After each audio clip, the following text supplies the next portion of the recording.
어떤 단체에서는 예수님께서 침례자 요한에 의해 안수를 받으심으로 인해 그때 세상의 모든 죄가 넘어갔다는 주장을 합니다. 하지만 이 주장은 성경에 대한 무지에서 나온 전혀 다른 복음입니다. 침례자 요한은 예수님에게 안수를 한 것이 아니라 침례를 베풀었습니다. 이러한 주장은 안수와 침례라는 기본 단어조차 구분하지 못한 것이 분명합니다. 안수복음을 옹호하는 그들은 요한이 침례를 줄 때 안수도 겸하여 주었다고 주장합니다. 하지만 성경에는 침례자 요한이 예수님께 안수를 했다는 기록이 전혀 없습니다. 만약 이 주장이 사실이라면 요한은 예수님에게만 안수를 준 것이 아니라 침례를 준 모든 유대인들에게도 안수를 준 것이 됩니다. 침례는 안수가 아니며 안수는 침례가 아닙니다. 자기 죄들을 자백하며 요르단 속에서 그에게 침례를 받더라. 참으로 요한은 물로 침례를 주었으되 너희는 이제부터 많은 날이 지나지 아니하여 성령님으로 침례를 받으리라 하시느니라. 유대인들 중에 어느 누구도 그에게 안수를 받은 적이 없습니다. 또 침례자 요한은 자신이 백성들에게 베푼 침례에 대해 참으로 나는 회개에 이르도록 너희에게 물로 침례를 주거니와 라고 말했습니다. 사도행전에서 오순절날에 베드로는 3,000명에게 안수를 준 것이 아니라 오직 물로 침례를 주었습니다. 또 베드로를 비롯한 다른 예수님의 제자들은 요한보다 더 많이 침례를 주었습니다.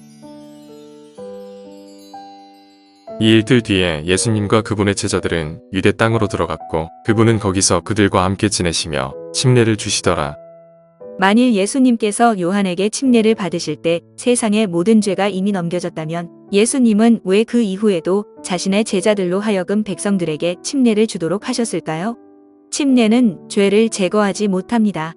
침례는 죄를 전가하는 것이 아니라 자기 죄를 자백하고 하나님을 향한 선한 양심이 응답하는 것입니다.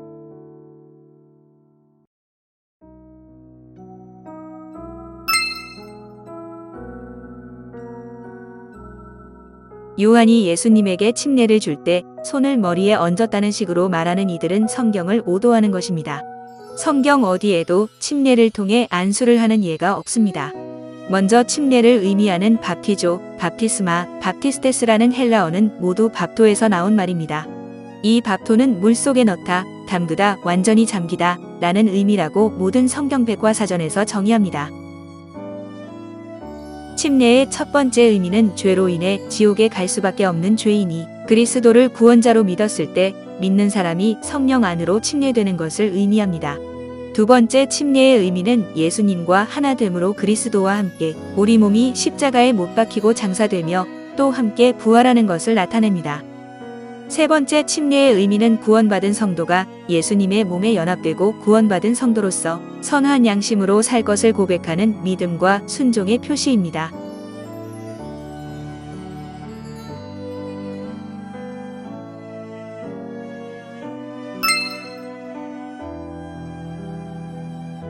침례는 완전히 잠기다, 물속에 넣다 라는 뜻으로 우리의 장사와 부활에 대한 모형입니다. 물을 뿌려 죄를 없애는 행위인 세례라고 번역한 성경은 중국어 성경과 한국어 성경뿐입니다. 우리나라에서 세례로 바뀐 이유는 천주교가 먼저 들어와 세례를 사용하였기 때문입니다. 천주교에서 바뀐 세례로는 죄를 제거할 수도 없으며 하나님을 향한 선한 양심의 고백을 할 수도 없습니다. 천주교에서는 유아 세례를 통해 믿음을 고백할 수 없는 어린아이들이 세례를 받으면 루터교에 입교했다는 의식을 행함으로 성경을 배도하고 있습니다. 물은 예수 그리스도의 부활하심으로 인하여 이제 우리를 구원하는 모형이니 곧 침례라. 이것은 육체의 더러움을 제거하는 것이 아니라 하나님을 향한 선한 양심의 응답이라. 빌립과 내시가 둘 다 물로 내려가서 빌립이 그에게 침례를 주니라. 그들이 물속에서 올라오자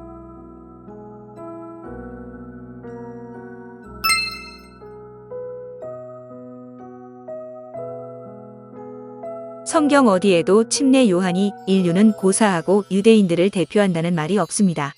인류를 대표하는 사람은 첫사람 아담과 둘째 사람이요 마지막 아담이신 예수 그리스도뿐입니다. 또 그는 당시 유대의 대제사장이 아니었습니다. 그는 제사장의 아들로 태어났지만 광야에서 대언자로서 주의 말씀을 선포하며 침례를 베풀었을 뿐입니다.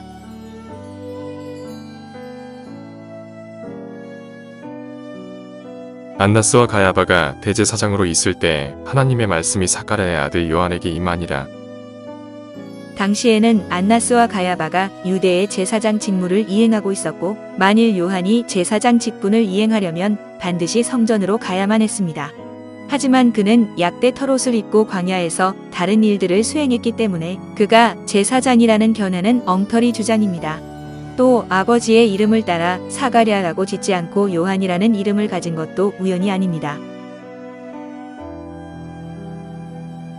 내가 너희에게 이르노니 여자에게서 태어난 자들 가운데 침례자 요한보다 더 큰 대언자가 없도다. 한글 개역 성경에는 더 큰 대언자를 큰 이로 변개했습니다.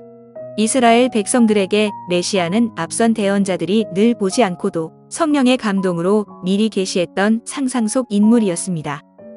하지만 침례자 요한은 침례를 베풀다가 성령이 비둘기같이 머무는 것을 보거든 그가 바로 유대인들의 왕임을 증언하라는 계시를 받았고 그분의 바로 앞에서 백성들에게 증언을 했기 때문에 성경에서는 그보다 더 큰 대언자가 없다고 나타낸 것입니다. 침례자 요한은 이사야서에 기록되었듯이 광야에서 외치는 자의 소리일 뿐이었습니다.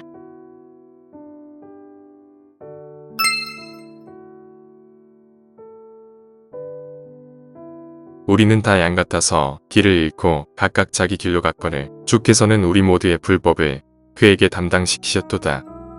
인류의 죄를 넘긴 분은 요한이 아니라 하나님께서 라고 분명하게 기록되어 있습니다. 우리의 죄를 예수님에게 담당시키신 분은 하나님이시며 요한의 침례 때 물속에서가 아니라 예수님께서 십자가에 달리시면서 죄들을 지셨습니다. 그리스도께서 우리를 위해 저주가 되사 율법의 저주에서 우리를 구속하셨으니 기록된 바 나무에 달리는 모든 자는 저주 받았느니라 하셨느니라. 진이 나무에 달려 자신의 몸으로 우리의 죄들을 지셨으니 이것은 죄들에 대하여 죽은 우리가 살아서 위에 이르게 하려 하심이라. 그분께서 채찍에 맞음으로 너희가 고침을 받았나니 우리의 죄는 그분이 침례를 받을 때가 아니라 십자가에 못 박힐 때 담당하셨습니다. 나무에 달리는 모든 자는 저주받은 자이기 때문입니다. 또 예수님은 요한의 안수로 침례를 받을 때 물로 우리의 죄를 지거나 제거하신 것이 아니라 자신의 피로 우리의 죄들을 씻으셨습니다.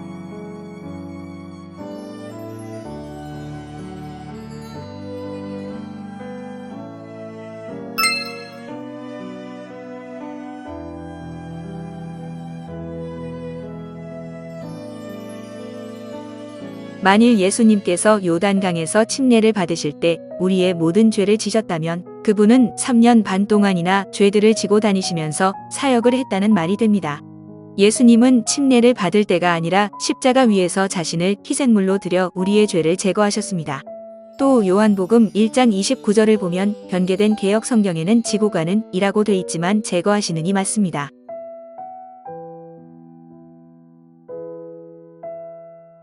다음 날 요한이 예수님께서 자기에게 오시는 것을 보고 이르되 세상 죄를 제거하시는 하나님의 어린 양을 보라.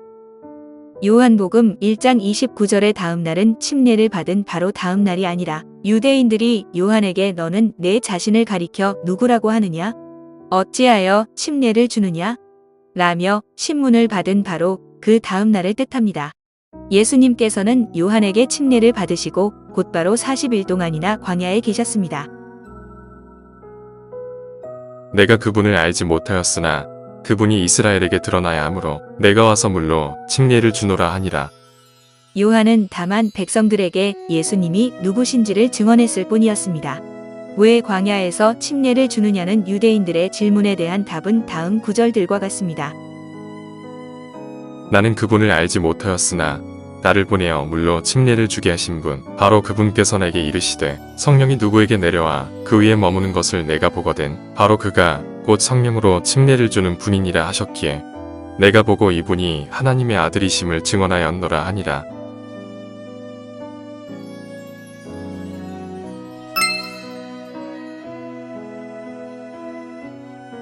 자기가 지은 죄를 알게 되거든 그는 흠없는 수염소 새끼를 자기의 헌물로 가져다가 그 염소의 머리에 안수하고 주 앞에서 그들이 번제 헌물을 잡는 곳에서 그것을 잡을지니 그것은 죄 헌물이니라. 이 구절에서 안수를 하는 사람은 제사장이 아니라 죄를 지은 이스라엘 자손입니다. 희생물을 가져온 죄가 있는 당사자가 그 헌물의 머리에 안수를 합니다. 나를 대표해서 타인이 안수를 한다면 그것은 불법입니다. 따라서 율법에 의하면 요한은 백성들의 죄를 대신해서 예수님의 머리에 안수할 수 없습니다.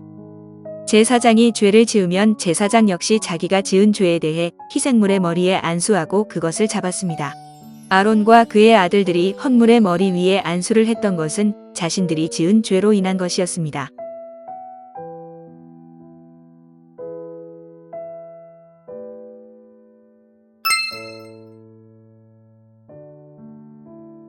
요한이 광야에서 침례를 주고 죄들의 사면을 얻게 하는 회개의 침례를 선포하며 그분께서 오시기에 앞서 요한이 먼저 회개의 침례를 이스라엘에 온 백성에게 선포하였느니라.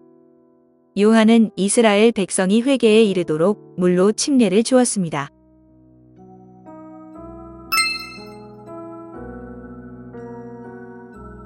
성령님께서 몸의 형태로 비둘기같이 그분 위에 내려오시고 하늘로부터 한 음성이 이르시되 너는 내 사랑하는 아들이라 내가 너를 매우 기뻐하노라 하시니라. 예수님은 요한에게 침례를 받으실 때 세상 죄를 지시지 않으셨습니다.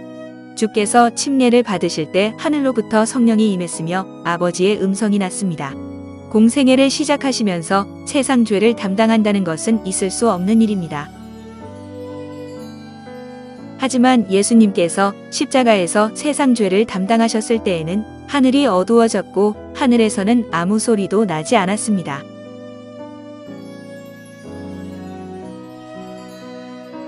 예수님이 요한에게 침례를 받으신 첫째 이유는 모든 의를 이루시기 위해서였습니다.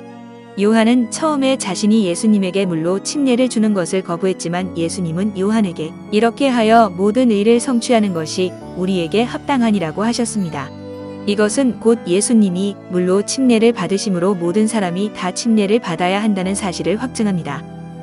마가복음 11장 30절을 보면 예수님은 친히 요한의 침례가 하늘로부터 난 것임을 확증하셨습니다. 만약 예수님이 침례를 받지 않으셨다면 요한의 사역을 부정하고 불신하는 결과를 초래합니다. 둘째 이유는 예수님께서 모든 면에서 우리와 같은 사람의 모습으로 살과 피를 취하셨기 때문입니다. 예수님은 죄 있는 육신의 모습을 하셨습니다. 죄가 없으셨지만 예수님은 모든 점에서 우리와 똑같은 시험을 받으셨습니다. 그분의 말씀을 들은 온 백성과 세리들은 요한의 침례로 침례를 받았으므로 하나님을 의롭다고 하되 바리새인들과 율법서들은 그에게서 침례를 받지 아니하였으므로 자기들을 향한 하나님의 계획을 거절하더라.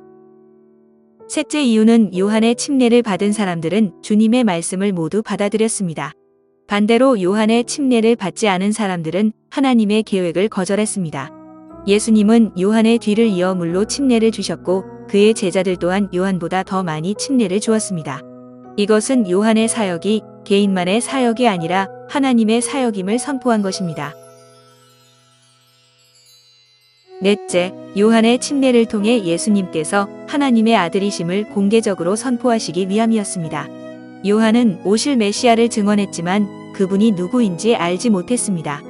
다만 하늘로부터 성령이 비둘기같이 내려와 그 위에 머무는 것을 보고는 예수님이 메시아임을 알았습니다.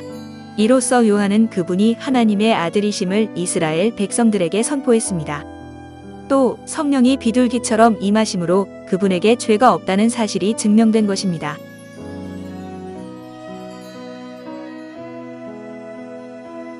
만일 누가 가서 우리가 선포하지 아니한 다른 예수를 선포하거나 혹은 너희가 받지 아니한 다른 영이나 너희가 수용하지 아니한 다른 복음을 받게 할 때 너희가 그를 잘 용납하는도다. 그러나 우리나 혹은 하늘로부터 온 천사로도 우리가 너희에게 선포한 복음 외에 어떤 다른 복음을 너희에게 선포하면 그는 저주를 받을지어다. 안수복음은 성경과 전혀 다른 복음이며 거짓된 주장입니다. 더 이상 사람의 말에 속지 마시기 바랍니다. 그리고 바른 성경을 손에 쥐고 오직 성경 기록들에 귀를 기울이시기를 바랍니다. 감사합니다.